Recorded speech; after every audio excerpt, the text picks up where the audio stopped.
নমস্কার, জয়শ্রী গণেশ। স্বাগতম আপনাদের প্রত্যেককে। আজকে আমরা আলোচনা করব এমন একটি রাশি নিয়ে, যেটি রাশিচক্রের সব থেকে মায়াবী রাশি, কর্কট রাশি। মায়াবী রাশি, সহনশীল, ইমোশনাল, প্রচুর আবেগ আমরা কর্কটের মধ্যে দেখতে পাই। মানে আবেগে ভরা যদি কোনো রাশি সব থেকে বেশি থাকে, সেটি হচ্ছে কর্কট। দেখুন, কর্কট রাশির জাতক জাতিকাদের আমরা আজকে 13টা দিন আলোচনা করব, তবে আজকে থেকে 13 দিন নয়, ঠিক 22শে জুন থেকে 4ঠা জুলাই। কেন এই 13 দিন, কেন এতদিন থাকতে এই সময়টাকে আমরা নির্বাচন করলাম? তার প্রথম কারণ হলো, এই 13 দিন কর্কট রাশির জাতক জাতিকাদের ক্ষেত্রে একটি বিশেষ গ্রহ সংযোগ তৈরি হতে চলেছে। আপনি যদি আমায় বলেন কি ধরনের সংযোগ দাদা, আমি আপনাকে বলবো, স্পষ্টভাবেই বলবো, অ্যাকচুয়ালি আপনাদের যে গ্রহ সংযোগটি তৈরি হতে চলেছে, সেই সংযোগটি হলো ত্রিগ্রহী যোগ। ত্রিগ্রহী যোগ মানে 3টি গ্রহ যোগ। আপনার রাশিতে বৃহস্পতি আসছেন, এমনিতেও আপনার হংস পঞ্চমহাপুরুষ যোগ তৈরি হচ্ছে। বুধ আসছেন 22শে জুন, এবং এই বুধ, বৃহস্পতি এবং সাথে শুক্র থাকবেন ওই জুলাই মাসের 4 জুলাই পর্যন্ত, ধরুন টেম্পোরারি। এই 3টি গ্রহযোগের প্রভাবে ত্রিগ্রহী যোগ তৈরি হচ্ছে। এই 13 দিন আপনার জীবনের একটা বিশেষ সময়, যে সময়ে আপনি শুধু এগোবেন, যে সময়ে আপনি শুধু ডেভেলপ করবেন, যে সময়ে আপনার হারানোর কিছু নেই, এই সময় আপনার প্রাপ্তির বহু কিছু আছে। দেখুন, কর্কট রাশির জাতক জাতিকারা না জলের মতো শান্ত, কিন্তু জলের মতো শান্ত হলেও সমুদ্রের মতো গভীর হচ্ছেন এনারা। আপনারা তো মানুষের কষ্ট সহ্য করতে পারেন না। আপনার চরম শত্রুও যদি কষ্টে থাকে, তারপরেও আপনি আপনার নিজের সুখ, আপনার নিজের শান্তি বিসর্জন দিয়েও তার মুখে হাসি ফোটাতে চান। কিন্তু আপনি বিনিময়ে কি পেয়েছেন বলুন তো? বারবার পেয়েছেন অবজ্ঞা, বারবার পেয়েছেন ধোঁকাদারি। যাদেরকে বুক উজাড় করে ভালোবেসেছেন, মানসিক শান্তি তো পাননি, উপরন্তু একটা মানসিক আঘাত, একটা বদনাম, একটা অপমান আপনি বারবার পেয়েছেন। অ্যাকচুয়ালি আপনার অতিরিক্ত আবেগের সদ্ব্যবহার করে সবাই, সবাই কাজে লাগায় আপনার অতিরিক্ত আবেগটাকে। সবাই জেনে গেছে তো আপনি ইমোশনাল, এভরিওয়ান নো দ্যাট, যে আপনার মধ্যে প্রচুর ইমোশন রয়েছে।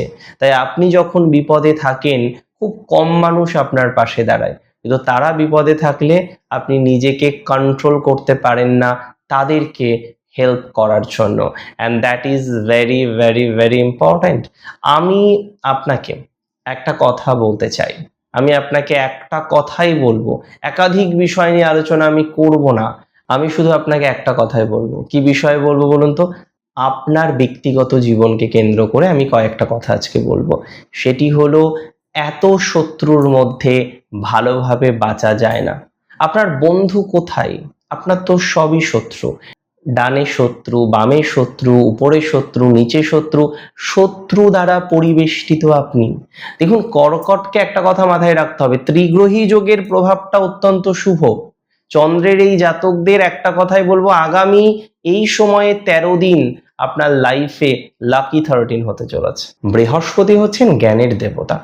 আপনার রাশিতে বৃহস্পতি যখন অবস্থান করবেন, হংস পঞ্চমহাপুরুষ যোগ তৈরি করে, আপনার জ্ঞান, আপনার ব্যক্তিত্ব, আপনার দূরদর্শিতাকে এক ঐশ্বরিক স্তরে কিন্তু নিয়ে যাবে। আপনার মনের মধ্যে যে কাল্পনিক মেঘটা জমেছিল, তা কেটে যাবে অনেকাংশেই। আপনার প্রতিটি সিদ্ধান্ত হবে এবার নিখুঁত এবং সৎ এবং অকাট্য। দেখুন, বুধ গ্রহের প্রভাব অনেক বেশি কর্কটের জন্য। কর্কটের একটু বেশি ভালো বুদ্ধি দরকার। কর্কট মাঝে মাঝে বুদ্ধি থাকতেও বোকামি করে ফেলেন। হ্যাঁ, বুদ্ধির কারক বুধ, তার রাশিতে প্রভাব আপনার বুদ্ধিকে অনেক বেশি তীক্ষ্ণ করবে, এবং আপনার বাণীতে একটা অদ্ভুত সম্মোহনী শক্তি বা অ্যাট্রাক্টিং নেচার আমরা কিন্তু দেখতে পারবো। এই সময় আপনার কথায় অবাধ্য কেউ সাধারণত হবে না। আর শুক্র, আপনারা জানেন, ঐশ্বর্য, আকর্ষণের কারক, অ্যাট্রাকশনের কারক। আপনার রাশিতে আপনার প্রবেশ করছে, অবস্থান করছে। আপনার ব্যক্তিত্বে একটা রাজকীয়তা, একটা রাজকীয় আকর্ষণ যোগ করতে চলেছেন শুক্র। তাই তো এই সময় আপনার চারপাশের মানুষরা আপনাকে না সাপোর্ট করবে। যারা এতদিন ছেড়ে চলে যাচ্ছিল, তারা যেন আপনাকে সাপোর্ট করতে চাইবেন। দেখুন, ঐশ্বরিক একটা পজিটিভিটি আপনি এই সময় পাবেন। আমি বলবো ভাগ্যের পুনরুত্থান হবে। আপনার ভাগ্যপতি বৃহস্পতি তুঙ্গ হচ্ছে এবং এখানে একটি ত্রিগ্রহী যোগ তৈরি করছে। সব থেকে স্ট্রং যোগ হলো ভাগ্যপতির তুঙ্গ হওয়া। এই সময় আপনার বৃহস্পতির দৃষ্টি থাকছে পঞ্চমে, আপনার সন্তান ক্ষেত্র ইমপ্রুভ করবে। আপনার সন্তানের নেগেটিভিটি থেকে অনেকটাই বেরিয়ে আসতে পারবেন। যাদের সন্তান সমস্যা, সন্তান রিলেটেড কোনো জটিলতা চলছে, কনস্ট্যান্টলি চলছে, তারা প্রচুর ইমপ্রুভমেন্ট করতে পারবেন। আমি দায়িত্ব নিয়ে বললাম, সপ্তম দৃষ্টি দিয়ে দেখবে আপনার পার্টনারকে, আপনার সঙ্গীকে, যে সঙ্গী হয়তো এখন বিপদে আছেন বা যে সঙ্গীর সাথে আপনার সম্পর্কটা বোধ হয় খুব ভালো নেই। এরকম ক্ষেত্রে যদি প্রকৃত অর্থে একটা সঙ্গী রিলেটেড সমস্যা আপনার থেকে থাকে, আপনার সঙ্গীর প্রবলেম সমাধান হবে, ব্যবসায় হবে ডেভেলপমেন্ট। এবং নবম দৃষ্টি দিয়ে আপনার ভাগ্যস্থানকে দেখছে, অমৃত দৃষ্টি, ভাগ্যস্থানে বৃহস্পতির দৃষ্টি, তুঙ্গ বৃহস্পতির দৃষ্টি, আপনার রাজ্যকারী বৃহস্পতির দৃষ্টি অমৃত দৃষ্টির মতো। অর্থাৎ আপনার জীবনের তিনটি প্রাথমিক স্তম্ভ, আপনার শখ আহ্লাদ, সন্তান, আপনার সম্পর্ক, আপনার বিবাহিত জীবন, আপনার ব্যবসা বা বাণিজ্য, আপনার ভাগ্য, আপনার হায়ার এডুকেশন, সেখানেই বৃহস্পতি একটি সুরক্ষা কবচ পরিয়ে দেবেন।